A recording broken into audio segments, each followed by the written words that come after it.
Punjabi radio USA ਸੁਣ ਰਹੇ ਸਾਰੇ ਸਰੋਤਿਆਂ ਨੂੰ ਮੇਰੇ ਜਗਮੋਹਨ ਸਿੰਘ ਵੱਲੋਂ ਪਿਆਰ ਭਰੀ ਸਤਿ ਸ਼੍ਰੀ ਅਕਾਲ। ਅੱਜ 2 ਨਵੰਬਰ ਦਿਨ ਬੁੱਧਵਾਰ ਪ੍ਰੋਗਰਾਮ ਲੈ ਕੇ ਹਾਜ਼ਰ ਹਾਂ ਅਪਡੇਟ ਅਮਰੀਕਾ, ਜਿਸ ਦੇ ਵਿੱਚ ਤੁਹਾਨੂੰ ਵਰਲਡ ਨਿਊਜ਼, ਅਮਰੀਕਾ ਦੀਆਂ ਨਿਊਜ਼, ਮੌਸਮ ਦੇ ਬਾਰੇ ਜਾਣਕਾਰੀ, ਇਕਨੋਮੀ ਦੀ ਜਾਣਕਾਰੀ, ਵੱਖ-ਵੱਖ ਕੰਟਰੀ ਦੇ ਹਿਸਾਬ ਨਾਲ ਕਰੰਸੀ ਐਕਸਚੇਂਜ ਰੇਟ ਅਤੇ ਸੋਨੇ ਅਤੇ ਚਾਂਦੀ ਦੇ ਭਾਅ ਦੱਸਾਂਗੇ। ਖਬਰਾਂ ਦੀ ਸ਼ੁਰੂਆਤ ਕਰਨ ਤੋਂ ਪਹਿਲਾਂ ਧੰਨਵਾਦ ਕਰਦੇ ਹਾਂ ਆਪਣੇ ਅੱਜ ਦੇ ਸਪਾਂਸਰਸ ਦਾ, ਜਿਨ੍ਹਾਂ ਨੇ ਇਸ ਪ੍ਰੋਗਰਾਮ ਦੇ ਵਿੱਚ ਸਹਿਯੋਗ ਪਾਇਆ। ਅੱਜ ਦੀਆਂ ਖਬਰਾਂ ਨੂੰ ਸਪਾਂਸਰ ਕਰ ਰਹੇ ਹਨ ਖਾਲਸਾ ਇੰਸ਼ੋਰੈਂਸ ਏਜੰਸੀ ਵਾਲੇ ਸੈਨ ਹੋਜ਼ੇ ਤੋਂ, ਜੋ ਕਿ ਹਰ ਪ੍ਰਕਾਰ ਦੇ ਇੰਸ਼ੋਰੈਂਸ ਕਰਦੇ ਹਨ ਅਤੇ ਕਿਸੇ ਵੀ ਤਰ੍ਹਾਂ ਦੀ ਇੰਸ਼ੋਰੈਂਸ ਦੀ ਜਾਣਕਾਰੀ ਦੇ ਲਈ ਤੁਸੀਂ ਇਹਨਾਂ ਨੂੰ ਕਾਲ ਕਰ ਸਕਦੇ ਹੋ 408-272-2500 ਤੇ। ਇਸ ਦੇ ਨਾਲ ਸੰਤੋਖ ਸਿੰਘ ਬਾਸੀ, ਪਰਮਜੀਤ ਕੌਰ ਜੀ ਬਾਸੀ ਫਰੀਮੌਂਟ ਤੋਂ, ਮਨਜੀਤ ਸਿੰਘ, ਨਰਿੰਦਰ ਕੌਰ ਕਲਾਰ ਜੀ ਕਲੋਵਿਸ ਤੋਂ ਅਤੇ ਗਿਆਨ ਸਿੰਘ ਨਾਗਰਾ ਜੀ ਸੈਨ ਹੋਜ਼ੇ ਤੋਂ। ਜੇਕਰ ਤੁਸੀਂ ਵੀ ਇਸ ਪ੍ਰੋਗਰਾਮ ਨੂੰ ਜਾਂ ਪੰਜਾਬੀ ਰੇਡੀਓ USA ਦੇ ਕਿਸੇ ਹੋਰ ਪ੍ਰੋਗਰਾਮ ਨੂੰ ਸਪਾਂਸਰ ਕਰਨਾ ਚਾਹੁੰਦੇ ਹੋ ਤਾਂ ਤੁਸੀਂ ਕਾਲ ਕਰ ਸਕਦੇ ਹੋ 408-722-7698 ਤੇ, ਜਾਂ ਫਿਰ ਈਮੇਲ ਕਰ ਸਕਦੇ ਹੋ ਸਾਡੇ ਈਮੇਲ ਐਡਰੈਸ info@punjabiradiousa.com ਤੇ।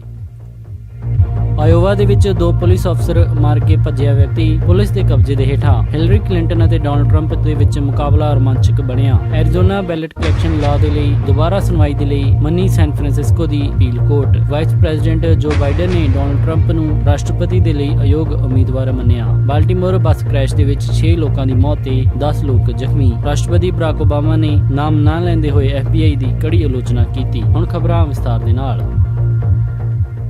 ਆਇਓਵਾ ਦੇ ਵਿੱਚ ਇੱਕ ਵਿਅਕਤੀ ਜਿਸਨੇ ਕਿ 2 ਪੁਲਿਸ ਅਫਸਰਸ ਨੂੰ ਮਾਰ ਦਿੱਤਾ, ਉਸ ਨੂੰ ਪੁਲਿਸ ਨੇ ਹੁਣ ਹਿਰਾਸਤ ਦੇ ਵਿੱਚ ਲੈ ਲਿਆ ਹੈ। ਸਕੌਟ ਮਾਈਕਲ ਗ੍ਰੀਨ, ਜਿਸ ਦੀ ਉਮਰ 46 ਸਾਲ ਸੀ, ਉਸ ਦੇ ਉੱਤੇ ਇਹ ਦੋਸ਼ ਹੈ ਕਿ ਉਸਨੇ 2 ਪੁਲਿਸ ਅਫਸਰਸ ਨੂੰ ਮਾਰਿਆ ਹੈ। ਦੱਸਿਆ ਜਾ ਰਿਹਾ ਹੈ ਕਿ ਐਂਬੁਸ਼ ਸਟਾਈਲ ਅਟੈਕ ਦੇ ਵਿੱਚ ਸਰਜੈਂਟ ਐਂਥਨੀ ਬੇਮਿਨੋ ਅਤੇ ਅਫਸਰ ਜਸਟਿਨ ਮਾਰਟਿਨ ਦੀ ਮੌਤ ਹੋ ਗਈ ਸੀ ਅਤੇ ਇਹ ਸ਼ੂਟਿੰਗ ਦੇ ਜ਼ਿੰਮੇਵਾਰ ਸਕੌਟ ਮਾਈਕਲ ਗ੍ਰੀਨ ਸੀ। ਪੁਲਿਸ ਨੇ ਨੇਬਰਹੁੱਡ ਦੇ ਵਿੱਚ ਇਹ ਜਾਣਕਾਰੀ ਦੇ ਦਿੱਤੀ ਸੀ ਕਿ ਇਹ ਵਿਅਕਤੀ ਸਮਾਜ ਦੇ ਲਈ ਖਤਰਾ ਹੈ ਤੇ ਕਾਫੀ ਖਤਰਨਾਕ ਹਥਿਆਰ ਚੱਕ ਕੇ ਘੁੰਮ ਰਿਹਾ ਹੈ ਤੇ ਲੋਕ ਜਿੱਥੇ ਵੀ ਇਸ ਨੂੰ ਦੇਖਣ ਸਾਵਧਾਨੀ ਵਰਤਣ ਅਤੇ ਪੁਲਿਸ ਨੂੰ ਸੂਚਿਤ ਕਰਨ। ਸਕੌਟ ਗ੍ਰੀਨ ਜਦੋਂ ਇੱਕ ਰੂਰਲ ਰੋਡ ਦੇ ਉੱਤੋਂ ਗੁਜ਼ਰ ਰਿਹਾ ਸੀ ਤਾਂ ਇੱਕ ਟਰੈਕਟਰ ਦੇ ਉੱਤੇ ਇੱਕ ਵਿਅਕਤੀ ਨੇ ਉਸ ਨੂੰ ਪਹਿਚਾਣ ਲਿਆ ਅਤੇ ਫੌਰਨ 911 ਦੇ ਉੱਤੇ ਕਾਲ ਕਰਕੇ ਉਸ ਨੂੰ ਗ੍ਰਿਫਤਾਰ ਕਰਵਾ ਦਿੱਤਾ ਅਤੇ ਪੁਲਿਸ ਨੇ ਦੱਸਿਆ ਕਿ ਉਸ ਨੂੰ ਗ੍ਰਿਫਤਾਰ ਕਰਨ ਲਈ ਜੋ ਸ਼ੈਰਿਫ ਮੌਕੇ ਦੇ ਉੱਤੇ ਪਹੁੰਚੇ ਤਾਂ ਉਸ ਨੇ ਬਿਆਨ ਦਿੱਤਾ ਕਿ ਉਸ ਦੀ ਮੈਡੀਕਲ ਕੰਡੀਸ਼ਨ ਖਰਾਬ ਹੈ। ਦੱਸਿਆ ਜਾ ਰਿਹਾ ਹੈ ਕਿ ਉਸ ਨੂੰ ਉਸ ਤੋਂ ਬਾਅਦ ਦੇ ਵਿੱਚ ਹਸਪੀਟਲ ਦੇ ਵਿੱਚ ਭਰਤੀ ਕਰਵਾ ਦਿੱਤਾ ਗਿਆ। ਹਜੇ ਤੱਕ ਉਸ ਦੇ ਉੱਤੇ ਕਿਸੇ ਵੀ ਪ੍ਰਕਾਰ ਦੇ ਕੋਈ ਚਾਰजेस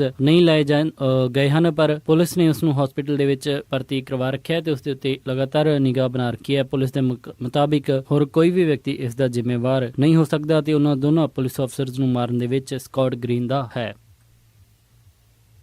ਕਈ ਹਫ਼ਤੇ ਲਗਾਤਾਰ ਲੀਡ ਲੈਣ ਤੋਂ ਬਾਅਦ ਹੁਣ ਹਿਲਰੀ ਕਲਿੰਟਨ ਦੇ ਲਈ ਆਉਣ ਵਾਲੇ ਦਿਨ ਕਾਫੀ ਮੁਸ਼ਕਿਲ ਭਰੇ ਗੁਜ਼ਰਨ ਵਾਲੇ ਹਨ, ਕਿਉਂਕਿ ਜਦੋਂ ਤੋਂ ਸਭ ਤੋਂ ਪਹਿਲਾਂ ਓਬਾਮਾ ਕੇਅਰ ਦੇ ਪ੍ਰੀਮੀਅਮ ਦੇ ਵਿੱਚ ਉਛਾਲ ਆਉਣ ਦੀ ਖਬਰ ਆਈ, ਉਸੇ ਦਿਨ ਤੋਂ ਹਿਲਰੀ ਕਲਿੰਟਨ ਦੀ ਪੋਲ ਰੇਟਿੰਗ ਘਟਣੀ ਸ਼ੁਰੂ ਹੋ ਗਈ ਤੇ ਉਸ ਤੋਂ ਬਾਅਦ ਦੇ ਵਿੱਚ FBI ਨੇ ਇੱਕ ਵਾਰੀ ਫਿਰ ਈਮੇਲ ਸਰਵਰ ਵਾਲੇ ਮੁੱਦੇ ਦੇ ਉੱਤੇ ਜਾਂਚ ਸ਼ੁਰੂ ਕਰ ਦਿੱਤੀ ਤੇ FBI ਦੁਆਰਾ ਸ਼ੇਅਰ ਕੀਤੀ ਗਈ ਇਨਫੋਰਮੇਸ਼ਨ, ਜਿਸ ਦੇ ਵਿੱਚ ਉਹਨਾਂ ਨੇ ਸਾਬਕਾ ਰਾਸ਼ਟਰਪਤੀ ਬਿਲ ਕਲਿੰਟਨ ਨੇ ਕਿਸ ਤਰ੍ਹਾਂ ਮਾਰਕ ਰਿਚ ਨੂੰ ਪਾਰਡਨ ਕੀਤੀ ਸੀ, ਉਸ ਦਾ ਡਾਕੂਮੈਂਟ ਰਿਲੀਜ਼ ਕੀਤੇ। ਉਸ ਤੋਂ ਬਾਅਦ ਦੇ ਵਿੱਚ ਹਿਲਰੀ ਕਲਿੰਟਨ ਦਾ ਗ੍ਰਾਫ ਇੱਕੋ ਦਮ ਥੱਲੇ ਆਇਆ ਹੈ। ਮੌਜੂਦਾ ਸਰਵੇਸ ਦੇ ਮੁਤਾਬਿਕ ਦੋਨੇ ਹੁਣ ਬਰਾਬਰੀ ਦੇ ਉੱਤੇ ਚੱਲ ਰਹੇ ਹਨ ਤੇ ਇਲੈਕਟਰਲ ਮੈਪ ਦੇ ਵਿੱਚ ਹਿਲਰੀ ਕਲਿੰਟਨ ਜੋ ਕਿ 260 ਦੇ ਤਕਰੀਬ ਚੱਲ ਰਹੀ ਸੀ, ਉਹ ਇਸ ਸਮੇਂ ਹੁਣ 226 ਦੇ ਉੱਤੇ ਆ ਚੁੱਕੀ ਹੈ ਔਰ ਡੋਨਾਲਡ ਟਰੰਪ ਇਸ ਸਮੇਂ 180 ਇਲੈਕਟਰਲ ਕਾਲਜ ਦੇ ਉੱਤੇ ਮੰਨੇ ਜਾ ਰਹੇ ਹਨ ਤੇ toss up states 132 electoral college ਉਹਨਾਂ ਦੇ ਵਿੱਚ ਹਨ। 28 ਤਰੀਕ ਨੂੰ ਆਏ IBD ਦੇ ਸਰਵੇ ਦੇ ਮੁਤਾਬਿਕ ਦੋਨਾਂ ਉਮੀਦਵਾਰਾਂ ਦੇ ਵਿੱਚ ਟਾਈ ਚੱਲ ਰਿਹਾ ਹੈ। ਇਕਨੋਮਿਸਟ ਯੂ ਗਵਰਨਮੈਂਟ ਜਿਨ੍ਹਾਂ ਨੇ ਕਿ 30 ਤਰੀਕ ਨੂੰ ਸਰਵੇ ਕੀਤਾ, ਉਸ ਦੇ ਮੁਤਾਬਿਕ ਹਿਲਰੀ ਕਲਿੰਟਨ 3 ਪੁਆਇੰਟ ਦੀ ਲੀਡ ਤੇ ਚੱਲ ਰਹੀ ਹੈ। LA ਟਾਈਮਜ਼ ਜਿਨ੍ਹਾਂ ਨੇ ਕਿ 26 ਅਕਤੂਬਰ ਨੂੰ ਸਰਵੇ ਕੀਤਾ ਸੀ, ਉਸ ਦੇ ਮੁਤਾਬਿਕ ਡੋਨਾਲਡ ਟਰੰਪ 6 ਪੁਆਇੰਟ ਦੀ ਲੀਡ ਤੇ ਉੱਤੇ ਹਨ। ਵਾਸ਼ਿੰਗਟਨ ਪੋਸਟ ਦੇ ਸਰਵੇ ਦੇ ਮੁਤਾਬਿਕ ਵੀ ਡੋਨਾਲਡ ਟਰੰਪ ਜਿੱਤ ਰਹੇ ਹਨ। NBC ਨਿਊਜ਼ ਅਤੇ ਫੌਕਸ ਨਿਊਜ਼ ਦੇ ਸਰਵੇ ਦੇ ਮੁਤਾਬਿਕ ਹਿਲਰੀ ਕਲਿੰਟਨ ਅੱਗੇ ਚੱਲ ਰਹੀ ਹੈ। ਸੋ ਐਵਰੇਜ ਪੋਲਿੰਗ ਰੇਟਿੰਗ ਦੇ ਵਿੱਚ ਦੋਨੇ ਉਮੀਦਵਾਰ ਬਰਾਬਰੀ ਦੇ ਤੇ ਹੀ ਦਿਖਾਈ ਦੇ ਰਹੇ ਹਨ। ਹੁਣ 8 ਨਵੰਬਰ 2016 ਜੋ ਕਿ ਦਿਨ ਨਜ਼ਦੀਕ ਆ ਚੁੱਕਿਆ ਹੈ ਤੇ ਅਰਲੀ ਵੋਟਿੰਗ ਵੀ ਇਸ ਇਲੈਕਸ਼ਨ ਪਲਾਨ ਦੇ ਦੌਰਾਨ ਕਾਫੀ ਜ਼ਿਆਦਾ ਸੰਖਿਆ ਦੇ ਵਿੱਚ ਹੋਈ ਹੈ। ਪਿਛਲੇ ਇਲੈਕਸ਼ਨ ਪਲਾਨ ਨਾਲੋਂ ਲਗਭਗ ਦੁੱਗਣੀ ਸੰਖਿਆ ਦੇ ਵਿੱਚ ਅਰਲੀ ਵੋਟਿੰਗ ਇਸ ਸਮੇਂ ਤੱਕ ਹੋ ਚੁੱਕੀ ਹੈ। ਐਰੀਜ਼ੋਨਾ ਬੈਲਟ ਕਲੈਕਸ਼ਨ ਲਾਅ ਨੂੰ ਲੈ ਕੇ ਇੱਕ ਵਾਰ ਅਪੀਲ ਕੋਰਟਸ ਨੇ ਦੁਬਾਰਾ ਸੁਣਵਾਈ ਦੀ ਮੰਗ ਸਵੀਕਾਰ ਕਰ ਲਈ ਹੈ। ਐਰੀਜ਼ੋਨਾ ਬੈਲਟ ਕਲੈਕਸ਼ਨ ਲਾਅ ਦੇ ਮੁਤਾਬਿਕ ਕੋਈ ਵੀ ਪੋਲੀਟੀਕਲ ਪਾਰਟੀ ਜੇਕਰ ਬੈਲਟ ਕਲੈਕਟ ਕਰਕੇ ਟਰਨ ਇਨ ਕਰਦੀ ਹੈ ਤਾਂ ਉਹ ਇੱਕ ਕ੍ਰਾਈਮ ਮੰਨਿਆ ਜਾਵੇਗਾ। ਦੱਸਿਆ ਜਾ ਰਿਹਾ ਹੈ ਕਿ ਡੈਮੋਕ੍ਰੈਟਿਕ ਪਾਰਟੀ ਜ਼ਿਆਦਾਤਰ ਹਿਸਪੈਨਿਕ ਵੋਟਰਸ ਅਤੇ ਜਾਂ ਫਿਰ native American, African American voters ਜੋ ਕਿ ਰੂਰਲ ਏਰੀਆ ਦੇ ਵਿੱਚ ਰਹਿੰਦੇ ਹਨ, ਉਹਨਾਂ ਦੇ ਬੈਲਟ ਇਕੱਠੇ ਕਰਕੇ ਟਰਨ ਇਨ ਕਰਦੇ ਹਨ। ਦੱਸਿਆ ਜਾ ਰਿਹਾ ਹੈ ਕਿ ਇਸ ਦੇ ਵਿੱਚ ਇਲੈਕਸ਼ਨ ਫਰਾਡ ਦੀ ਸੰਭਾਵਨਾ ਸਭ ਤੋਂ ਜ਼ਿਆਦਾ ਹੈ, ਕਿਉਂਕਿ ਪਾਰਟੀ ਇੱਕ ਵਾਰੀ ਸਾਰਾ ਬੈਲਟ ਸਕੈਨ ਕਰਕੇ ਫਿਰ ਹੀ ਉਸ ਨੂੰ ਜਮ੍ਹਾਂ ਕਰਵਾਉਂਦੀ ਹੈ। ਪਿਛਲੇ ਸਾਲ ਜਦੋਂ ਇਹ ਲਾਅ ਐਰੀਜ਼ੋਨਾ ਦੇ ਵਿੱਚ ਪਾਸ ਕੀਤਾ ਗਿਆ ਸੀ ਤਾਂ ਉਸ ਸਮੇਂ Clinton campaign democratic party court ਦੇ ਵਿੱਚ ਗਏ ਸਨ ਅਤੇ ਇਸ ਲਾਅ ਨੂੰ ਬਲੌਕ ਕਰਨ ਦੀ ਪੂਰੀ ਕੋਸ਼ਿਸ਼ ਉਹਨਾਂ ਨੇ ਕੀਤੀ, ਪਰ ਫੈਡਰਲ ਡਿਸਟ੍ਰਿਕਟ ਕੋਰਟ ਦੇ ਜੱਜ ਡਗਲਸ ਰਾਈਸ ਨੇ ਇਹ ਕਹਿ ਕੇ ਇਸ ਲਾਅ ਨੂੰ ਬਲੌਕ ਕਰਨ ਤੋਂ ਇਨਕਾਰ ਕਰ ਦਿੱਤਾ ਸੀ ਕਿ ਕੋਈ ਵੀ ਸਬੂਤ ਨਹੀਂ ਮਿਲਦਾ ਜਿਸ ਦੇ ਵਿੱਚ ਇਹ ਪਤਾ ਲੱਗ ਰਿਹਾ ਹੋਵੇ ਕਿ ਇਸ ਲਾਅ ਦੇ ਨਾਲ ਮਾਈਨੋਰਟੀਜ਼ ਦੇ ਨਾਲ ਧੱਕਾ ਹੋ ਰਿਹਾ ਹੈ। ਉਹਨਾਂ ਨੇ ਕਿਹਾ ਕਿ ਇਹ ਇਲੈਕਸ਼ਨ ਵੋਟਰ ਫਰਾਡ ਤੋਂ ਬਚਣ ਦਾ ਇੱਕ ਸਿੰਪਲ ਜਿਹਾ ਤਰੀਕਾ ਹੈ, ਪਰ ਬਾਅਦ ਦੇ ਵਿੱਚ ਹੁਣ ਸੈਨ ਫਰਾਂਸਿਸਕੋ ਅਪੀਲ ਕੋਰਟ ਦੁਬਾਰਾ ਇਸ ਦੇ ਉੱਤੇ ਸੁਣਵਾਈ ਦੇ ਲਈ ਮੰਨ ਗਈ ਹੈ। ਅਰਲੀ ਵੋਟਿੰਗ ਐਰੀਜ਼ੋਨਾ ਦੇ ਵਿੱਚ 27 ਦਿਨ ਦੇ ਲਈ ਚੱਲਦੀ ਹੈ, ਜੋ ਕਿ 4 ਨਵੰਬਰ ਦਿਨ ਸ਼ੁੱਕਰਵਾਰ ਨੂੰ ਖਤਮ ਹੋ ਰਹੀ ਹੈ, ਪਰ ਐਬਸੈਂਟੀ ਬੈਲਟਸ ਵਾਲੇ ਆਪਣੇ ਬੈਲਟ 8 ਨਵੰਬਰ ਤੱਕ ਜਮ੍ਹਾਂ ਕਰਵਾ ਸਕਦੇ ਹਨ। ਉਪ ਰਾਸ਼ਟਰਪਤੀ ਜੋ ਬਾਈਡਨ ਨੇ ਡੋਨਲਡ ਟਰੰਪ ਨੂੰ ਰਾਸ਼ਟਰਪਤੀ ਦੇ ਲਈ ਅਯੋਗ ਉਮੀਦਵਾਰ ਠਹਿਰਾਇਆ। ਉਹਨਾਂ ਨੇ ਕਿਹਾ ਕਿ ਰਿਪਬਲਿਕਨ ਪਾਰਟੀ ਦੇ ਬਿਲੀਅਨਰ ਉਮੀਦਵਾਰ ਡੋਨਲਡ ਜੇ ਟਰੰਪ ਰਾਸ਼ਟਰਪਤੀ ਬਣਨ ਦੇ ਬਿਲਕੁਲ ਵੀ ਲਾਇਕ ਨਹੀਂ ਹਨ। ਉਹਨਾਂ ਨੇ ਕਿਹਾ ਕਿ ਵੂਮਨ ਦੇ ਪ੍ਰਤੀ ਉਹਨਾਂ ਦੀ ਸੋਚ, ਮੁਸਲਿਮ ਦੇ ਪ੍ਰਤੀ ਉਹਨਾਂ ਦੀ ਸੋਚ ਤੇ ਇਮੀਗ੍ਰੈਂਟਸ ਦੇ ਪ੍ਰਤੀ ਉਹਨਾਂ ਦੀ ਸੋਚ ਇਹ ਜ਼ਾਹਿਰ ਕਰਦੀ ਹੈ ਕਿ ਡੋਨਲਡ ਟਰੰਪ ਕਿਸੇ ਵੀ ਤਰੀਕੇ ਦੇ ਨਾਲ ਰਾਸ਼ਟਰਪਤੀ ਬਣਨ ਦੇ ਕਾਬਿਲ ਨਹੀਂ ਹਨ। ਫਲੋਰੀਡਾ ਦੇ ਵਿੱਚ ਇੱਕ ਰੈਲੀ ਨੂੰ ਸੰਬੋਧਿਤ ਕਰਦੇ ਹੋਏ ਜੋ ਬਾਈਡਨ ਨੇ ਕਿਹਾ ਕਿ ਡੋਨਲਡ ਟਰੰਪ ਨੂੰ ਇਹ ਬਿਲਕੁਲ ਵੀ ਨਹੀਂ ਪਤਾ ਕਿ ਇੱਕ ਔਰਤ ਦਾ ਸਨਮਾਨ ਕੀ ਹੁੰਦਾ ਹੈ ਤੇ ਉਸ ਦੀ ਕੀ ਇੱਜ਼ਤ ਹੁੰਦੀ ਹੈ। ਜੋ ਬਾਈਡਨ ਨੇ ਆਪਣੀ ਰੈਲੀ ਦੇ ਦੌਰਾਨ ਡੋਨਲਡ ਟਰੰਪ ਦੀ ਇਸ ਵੀਡੀਓ ਟੇਪ ਦਾ ਵੀ ਜ਼ਿਕਰ ਕੀਤਾ ਜੋ ਕਿ 2005 ਦੇ ਵਿੱਚ ਬਿਲੀ ਬਿਸ਼ ਦੇ ਨਾਲ ਬਣਾਈ ਗਈ ਸੀ, ਜਿਸ ਦੇ ਵਿੱਚ ਡੋਨਲਡ ਟਰੰਪ ਇੱਕ ਟੀਵੀ ਐਂਕਰ ਦੇ ਬਾਰੇ ਅਪਸ਼ਬਦ ਵਰਤਦੇ ਹੋਏ ਦਿਖਾਈ ਅਤੇ ਸੁਣਾਈ ਦੇ ਰਹੇ ਹਨ। ਸੋ ਬਾਅਦ ਦੇ ਵਿੱਚ ਲਗਭਗ 1 ਦਰਜਨ ਔਰਤਾਂ ਡੋਨਲਡ ਟਰੰਪ ਦੇ ਵਿਰੁੱਧ ਸੈਕਸੁਅਲ ਅਸੌਲਟ ਦਾ ਕੇਸ ਲੈ ਕੇ ਪਹੁੰਚੀਆਂ। ਬਾਲਟਿਮੋਰ ਦੇ ਵਿੱਚ ਕੱਲ ਹੋਏ ਇੱਕ ਬੱਸ ਕ੍ਰੈਸ਼ ਦੇ ਵਿੱਚ ਜਿਸ ਦੇ ਵਿੱਚ 6 ਲੋਕ ਮਾਰੇ ਗਏ ਸਨ। ਪੁਲਿਸ ਨੇ ਉਹਨਾਂ ਦੇ ਵਿੱਚੋਂ 5 ਦੀ ਪਹਿਚਾਣ ਕਰ ਲਈ ਹੈ। ਇਸ ਬੱਸ ਕ੍ਰੈਸ਼ ਦੇ ਵਿੱਚ ਇੱਕ school bus driver Glen R Chapel, ਜਿਸ ਦੀ ਉਮਰ 67 ਸਾਲ ਸੀ, ਉਹ ਵੀ ਮਾਰਿਆ ਗਿਆ। ਇਸ ਦੇ ਵਿੱਚ ਇੱਕ 46 ਸਾਲ ਦੀ ਔਰਤ ਵੀ ਮਾਰੀ ਗਈ ਹੈ, ਜਿਸ ਦੀ ਪਹਿਚਾਣ ਹਜੇ ਤੱਕ ਪੁਲਿਸ ਦੇ ਵੱਲੋਂ ਨਹੀਂ ਕੀਤੀ ਗਈ। ਮੰਗਲਵਾਰ ਨੂੰ ਹੋਏ ਇਸ ਬੱਸ ਕ੍ਰੈਸ਼ ਦੇ ਵਿੱਚ 6 ਲੋਕ ਮਾਰੇ ਗਏ ਸਨ ਅਤੇ 10 ਲੋਕ ਜ਼ਖਮੀ ਹੋਏ ਸਨ। ਇਹਨਾਂ ਦੇ ਵਿੱਚੋਂ 3 ਨੂੰ ਯੂਨੀਵਰਸਿਟੀ ਆਫ ਮੈਰੀਲੈਂਡ ਸ਼ੌਕ ਟਰਾਮਾ ਸੈਂਟਰ ਦੇ ਵਿੱਚ ਭਰਤੀ ਕਰਵਾਇਆ ਗਿਆ ਹੈ। ਇੱਕ ਦੀ ਹਾਲਤ ਕਾਫੀ ਗੰਭੀਰ ਦੱਸੀ ਜਾਂਦੀ ਹੈ ਅਤੇ ਬਾਕੀ 7 ਜ਼ਖਮੀਆਂ ਨੂੰ ਫਸਟ ਏਡ ਤੋਂ ਬਾਅਦ ਛੁੱਟੀ ਦੇ ਦਿੱਤੀ ਗਈ। ਸਿਟੀ ਦੇ ਮੇਅਰ ਨੇ ਦੱਸਿਆ ਕਿ ਇਹ ਦਿਨ ਕਾਫੀ ਦੁੱਖ ਭਰਿਆ ਹੈ, ਜਿਸ ਦਿਨ ਸ਼ਹਿਰ ਦੇ ਵਿੱਚ ਇਹ ਖਤਰਨਾਕ ਹਾਦਸਾ ਹੋਇਆ। ਉਹਨਾਂ ਨੇ ਕਿਹਾ ਕਿ ਉਹ ਕਾਉਂਸਲਰਸ ਅਤੇ ਹੋਰ ਡਿਪਾਰਟਮੈਂਟਸ ਦੇ ਨਾਲ ਸੰਪਰਕ ਦੇ ਵਿੱਚ ਹਨ ਅਤੇ ਜੇ ਕਿਸੇ ਨੂੰ ਵੀ ਹੋਰ ਜ਼ਿਆਦਾ ਅਤਿਰਿਕਤ ਮਦਦ ਦੀ ਲੋੜ ਹੈ ਤਾਂ ਉਹ ਮੁਹੱਈਆ ਕਰਵਾਉਣਗੇ।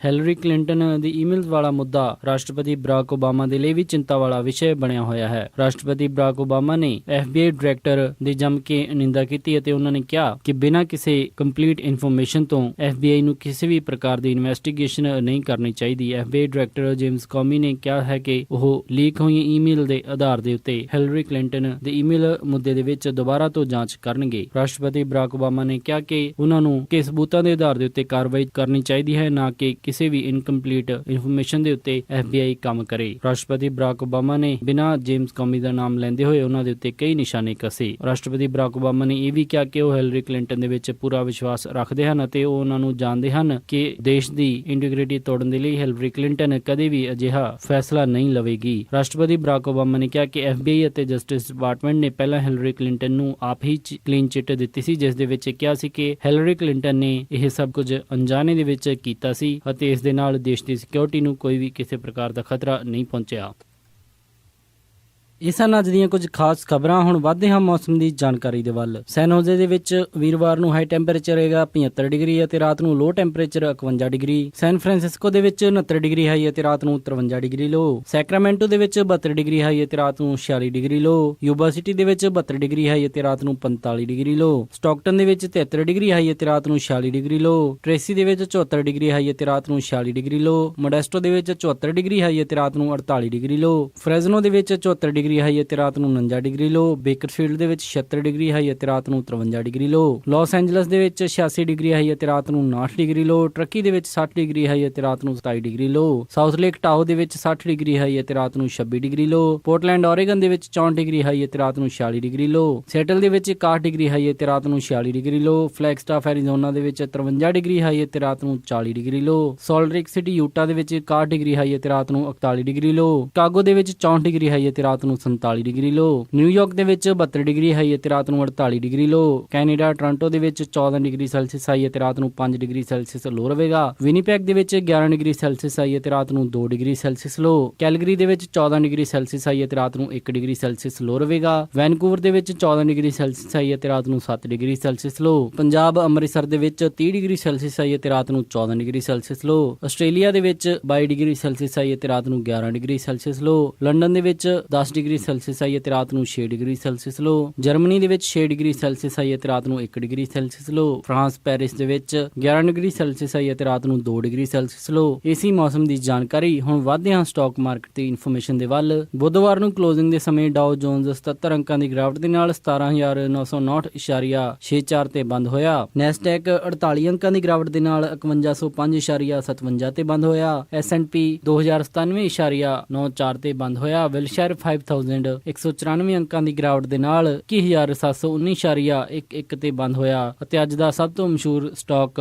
ਐਮਾਜ਼ਨ ਦਾ ਰਿਹਾ, ਜਿਸ ਦੀ ਕੀਮਤ 765.9 ਰਹੀ। ਕਰੰਸੀ ਐਕਸਚੇਂਜ ਰੇਟ ਦੇ ਵਿੱਚ ਇੱਕ US ਡਾਲਰ ਦੀ ਕੀਮਤ ਰਹੀ 60 ਰੁਪਏ 79 ਪੈਸੇ, ਇੱਕ ਕੈਨੇਡੀਅਨ ਡਾਲਰ ਦੀ ਕੀਮਤ ਰਹੀ 49 ਰੁਪਏ 87 ਪੈਸੇ, ਬ੍ਰਿਟਿਸ਼ ਪਾਉਂਡ ਦੀ ਕੀਮਤ ਰਹੀ 82 ਰੁਪਏ 17 ਪੈਸੇ, ਇੱਕ ਆਸਟ੍ਰੇਲੀਅਨ ਡਾਲਰ ਦੀ ਕੀਮਤ ਰਹੀ 51 ਰੁਪਏ 13 ਪੈਸੇ, ਇੱਕ ਯੂਰੋ ਦੀ ਕੀਮਤ ਰਹੀ 74 ਰੁਪਏ 11 ਪੈਸੇ, ਇੱਕ ਨਿਊਜ਼ੀਲੈਂਡ ਡਾਲਰ ਦੀ ਕੀਮਤ ਰਹੀ 48 ਰੁਪਏ 64 ਪੈਸੇ, ਇੱਕ ਸਿੰਗਾਪੁਰ ਡਾਲਰ ਦੀ ਕੀਮਤ ਰਹੀ 48 ਰੁਪਏ 25 ਪੈਸੇ, ਇੱਕ ਬਹਿਰੀਨੀ ਦਿਨਾਰ ਦੀ ਕੀਮਤ ਰਹੀ 177 ਰੁਪਏ 15 ਪੈਸੇ, ਇੱਕ ਕੁਵੈਤੀ ਦਿਨਾਰ ਦੀ ਕੀਮਤ ਰਹੀ 220 ਰੁਪਏ 64 ਪੈਸੇ। ਸੋਨੇ ਦਾ ਰੇਟ $1298.34 ਪਰ ਆਉਂਸ ਰਿਹਾ ਅਤੇ ਚਾਂਦੀ $18.51 ਪਰ ਆਉਂਸ ਰਹੀ। ਇਸੇ ਦੇ ਨਾਲ ਅੱਜ ਦਾ ਇਹ ਖਬਰਾਂ ਦਾ ਬੁਲੇਟਿਨ ਇੱਥੇ ਹੀ ਸਮਾਪਤ ਕਰਦੇ ਹਾਂ। ਇਜਾਜ਼ਤ ਦਿਓ। ਉਮੀਦ ਹੈ ਕਿ ਤੁਹਾਨੂੰ ਅੱਜ ਦਾ ਇਹ ਪ੍ਰੋਗਰਾਮ ਪਸੰਦ ਆਇਆ ਹੋਵੇਗਾ। ਕਿਸੇ ਵੀ ਤਰ੍ਹਾਂ ਦੇ ਫੀਡਬੈਕ ਦੇ ਲਈ ਤੁਸੀਂ ਸਾਨੂੰ ਕਾਲ ਕਰ ਸਕਦੇ ਹੋ 400